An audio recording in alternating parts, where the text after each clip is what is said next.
Trouve les réponses aux questions posées. Tu peux t'aider des vidéos suggérées. Mets en pause, fais toutes les questions, puis relance pour la correction.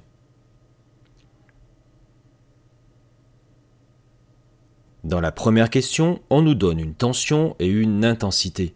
On peut déjà écrire ces valeurs et les convertir dans leur unité légale, volt pour la tension et ampère pour l'intensité. On peut utiliser ce schéma ou ce tableau de conversion, sachant que, comme d'habitude, c'est le préfixe qui compte et pas l'unité. On a donc 4,5 kV qui vaut 4500 volts et 100 mA qui valent 0,1 ampère. La loi qui permet de déterminer la résistance est la loi d'Ohm. Elle s'écrit souvent U égale R fois I.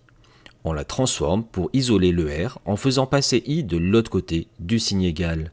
Multiplié d'un côté devient divisé de l'autre et on obtient U divisé par I égale R.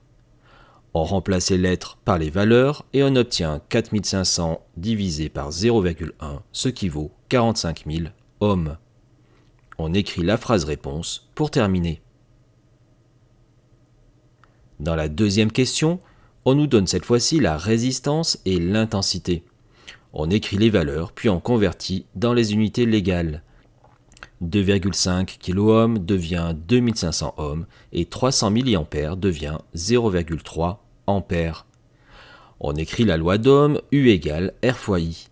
Cette loi nous permet de calculer U. On remplace donc ici simplement les lettres par les valeurs, puis on calcule. On obtient 750 volts, volt étant l'unité légale de la tension. On écrit la phrase réponse, la tension entre les bornes du résistor vaut 750 volts. Dans cette dernière question, on nous donne la tension et la résistance. On écrit les valeurs, puis on convertit. On écrit la loi d'Ohm qu'il faut transformer pour isoler l'intensité que l'on veut calculer ici. Multiplié à droite devient divisé à gauche du signe égal et on a donc U divisé par R est égal à I.